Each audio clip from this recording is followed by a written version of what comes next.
London, June 1896. A leap year of restless shadows and scorching sun. The air in London is thick, not just with the soot of the Industrial Revolution, but with the stifling heat of the summer. The Empire is draped in the heavy velvet of its own success, yet there is a chill in the air that no summer heat can melt. In April, the finest of Great Britain and Ireland returned from the dust of Athens, clutching 7 medals of gold, silver and bronze in the first modern Olympics held in Athens. Only months ago, an Austrian gazette whispered of a ghost made real, Wilhelm Röntgen's discovery of the X-ray, a light that sees through skin, a radiation that strips the human body of its secrets, leaving only the skeletal truth.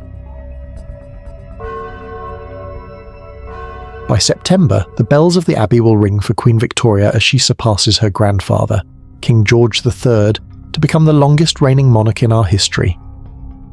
Among these monumental shifts of history, a quiet, suffocating drama was building within the cold stone walls of Taylor Manor. For Lord William Taylor, the most impossible discovery of the 19th century has just been delivered to his doorstep.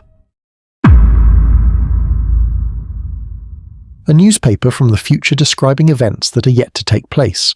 Lord William Taylor never thought he would come across an omen of this magnitude in his lifetime. The weight of the crown. William Taylor did not just own businesses in London, he had built an empire.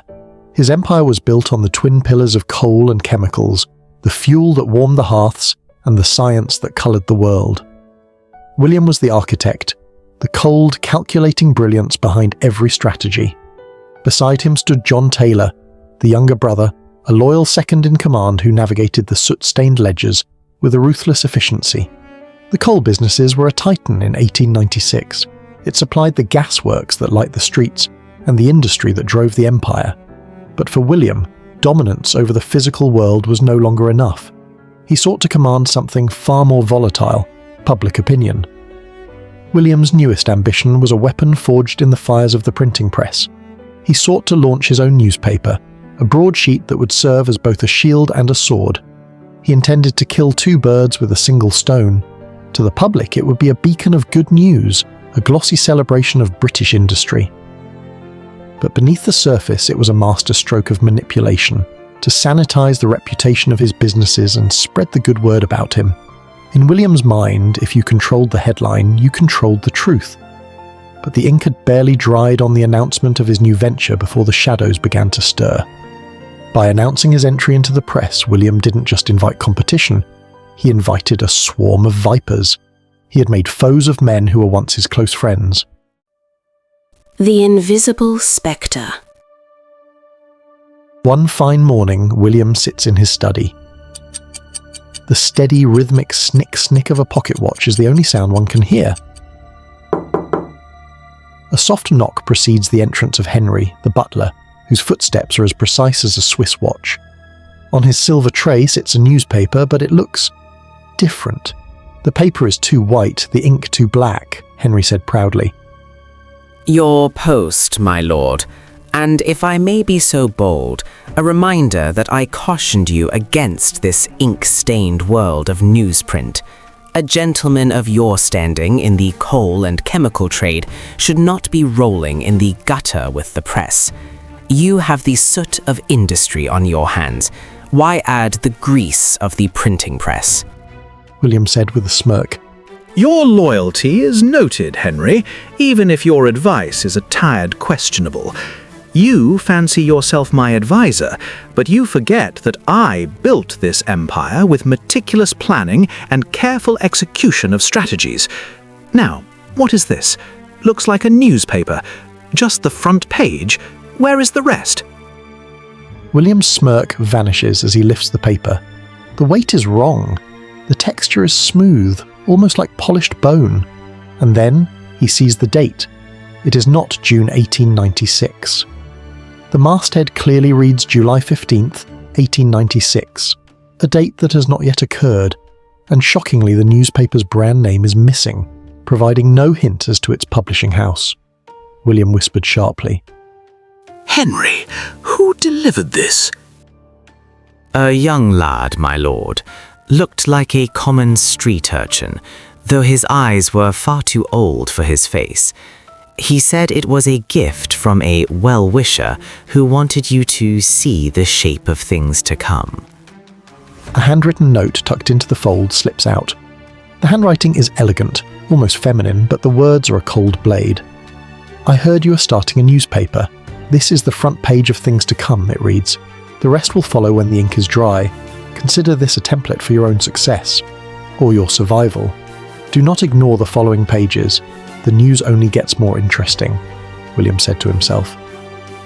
A prank, a pathetic, elaborate prank by the fools at the Blackfriars Gazette. They fear I will crush them, so they resort to ghost stories and parlour tricks. But his hand trembles. He looks at the lead headline. It isn't a story about the Queen or the Olympics. It reads, "Tragedy at the Thames Chemical Plant. The factory was ransacked and vandalised. No casualties." William's heart hammers against his ribs. The Thames plant belongs to someone he knew, Arthur Sterling. If this fire happens, Sterling is ruined. But the date on the paper says the fire isn't for another 4 days.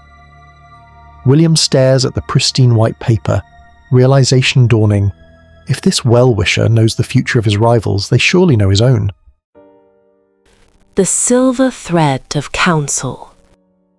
The drawing room is a sanctuary of soft light, smelling of dried lavender and the faint, sweet scent of tea. From the gardens below, the laughter of 3 young daughters and the energetic shouts of 10-year-old Joseph, William's only son, filter through the open windows, a stark contrast to the heavy silence between the adults. William sat with the weight of the future resting in his palms, the ghost-white newspaper mocking his composure. Across from him sat Lady Genevieve.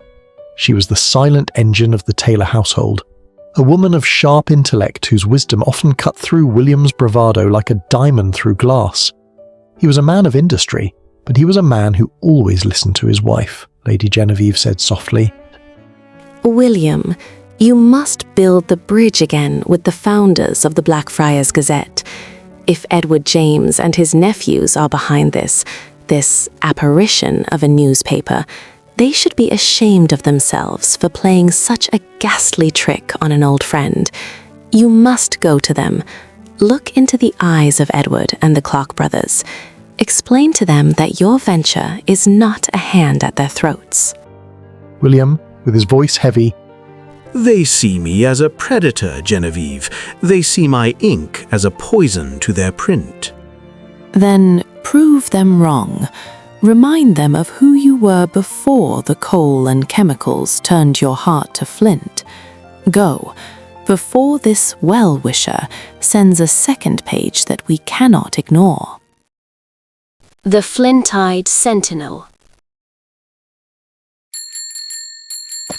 The air shifts to the sharp, pungent smell of gasoline and hot metal, drowned out by the frantic ring-ring of bicycle bells and the clatter of horse hooves on cobblestones. 1896, London is a city in a frenzy. The bicycle industry has reached its fever pitch and the streets are a chaotic ballet of wheels and speculation. William arrived at the Blackfriars Gazette offices in his luxury automobile. It was a marvel of engineering, a roaring, shuddering beast of chrome and leather that usually commanded the envy of every passer-by. But today, as he watched the hundreds of cyclists weaving through the traffic, men riding the wave of the Clark brothers' successful bicycle empire, the city felt less like a kingdom and more like a trap. The Clark brothers, Matthew and Arthur, had been raised by their uncle Edward James after the early death of their parents. They were a tight-knit triad, fueled by the boom of the bicycle and the promise of the emerging automobile. They had once been William's closest allies. Now they were the walls he could not scale. The interior of the Gazette office is a cacophony of rhythmic thumping, the heavy industrial heartbeat of the printing presses below. The air is thick with the smell of lead, ozone, and wet paper. William expected a confrontation. He expected the grey-haired wisdom of Edward or the youthful fire of the Clark nephews. Instead, he found a barrier made of flesh and cold professionalism. Paul Thomas, the chief editor, stood in the foyer, a man with eyes like polished flint and a smile that never reached them. Paul Thomas said with a hollow politeness, Lord Taylor, the founders have sent their deepest apologies. They are currently tied down with a matter of extreme importance, a pressing concern that requires their absolute focus. They cannot see you. Tied down? I have known Edward James for 20 years. I did not come to speak to a gatekeeper, Thomas. I came to speak to my peers. And yet, I am the only one standing before you. Rest assured, I will certainly send your message to them when and if they are free. This is a serious allegation, and I will get to the bottom of it. Don't worry, Lord Taylor. The shadow of a crime only disappears when the light of justice is turned all the way up. I will do everything possible within my power. The founders appreciate your concerns. William stood stunned. The rejection was a physical blow. The silence from Edward and the nephews spoke louder than any headline. His announcement of the new newspaper had not just strained their relationship, it had severed it. As he turned to leave, the heavy thud of the presses seemed to mock him. He was the brainchild of an empire, yet he couldn't even buy his way into a room of old friends. The well-wisher had promised the news would get more interesting, and as William looked at the cold face of the editor, he realized the nightmare was only just beginning. The smell of burning history. 4 days had passed, and the ghost-white newspaper had been shoved into the back of a mahogany drawer, treated like a fever dream that would vanish with the morning light. William had almost convinced himself it was a grand theatrical prank, until the shouting began, until the headlines of the actual morning papers mirrored the impossible ink of the future. Henry entered, his posture rigid, his voice betraying a rare jagged edge of fear. My lord, I believe you should see the extra edition. It seems the well-wisher was accurate to the letter. The Thames chemical plant was descended upon last night. It hasn't just been targeted, it has been utterly vandalized and ransacked. They say the equipment was smashed to atoms, and every ledger was torn to ribbons. It is a ruin, my lord. William said, his voice a ghost of itself. Vandalized? Ransacked? 4 days, Henry, to the very hour the paper predicted.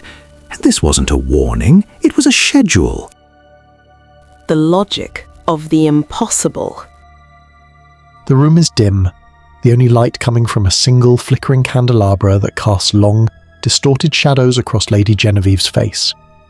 The air is heavy with the scent of unpoured tea and the chilling realization that their world has shifted on its axis. It cannot be a coincidence, Genevieve.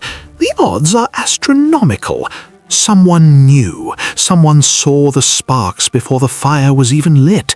I feel as though I am a piece on a board, and the player is invisible. Lady Genevieve said, her voice steady despite the chaos. Then we must find a player of our own, William. Logic has failed us, so we must turn to the law. You must send for Detective Inspector George Baker. He is a man of facts, but more importantly, he is your friend. If there is a human hand behind this prophecy, George will find the ink on their fingers. The lineup of shadows. The grand hall feels cavernous and cold. The staff is assembled, a small trembling line of loyalty. Nanny stands rigid, her hands folded over her apron.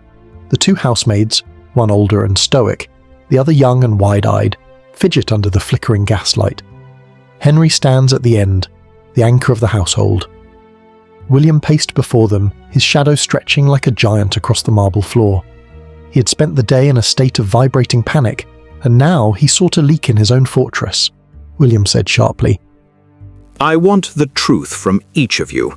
Has anyone at all, seen a stranger lurking near the gates, a messenger who doesn't belong, an urchin with eyes that see too much? This house is being watched, and I will not have a Judas under my roof. One by one, they plead their innocence.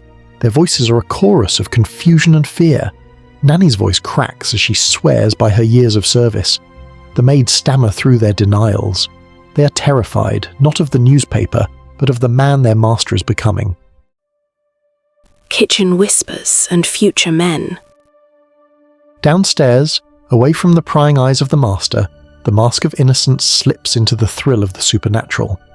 The nanny and the older maid sit huddled near the fire, but it is the younger maid, Rose, who leans in, her eyes dancing with a forbidden knowledge. Rose whispered, You saw him. The master is losing his mind because he doesn't understand. But my cousin, he works for a gentleman who studies the stars and the hidden sciences. He says time travel isn't a fairy tale. He says a great machine has already been built, a vessel that can sail through the years as easily as a ship sails the channel. The older maid scoffed. Hush, Rose. You'll have us all dismissed for such madness. Rose said, her voice dropping to a low hiss. Is it madness? My cousin says the aliens the papers whisper about aren't from Mars. They're us, evolved human beings from 1,000 years in the future, coming back to watch their own history unfold. Maybe this messenger isn't a demon, but a blessing. Maybe he's trying to save Lord Taylor from a fate that's already been written. The kitchen falls silent as a heavy thud sounds from upstairs. They look at each other, the flickering firelight making them look like conspirators in a world that is rapidly becoming unrecognizable.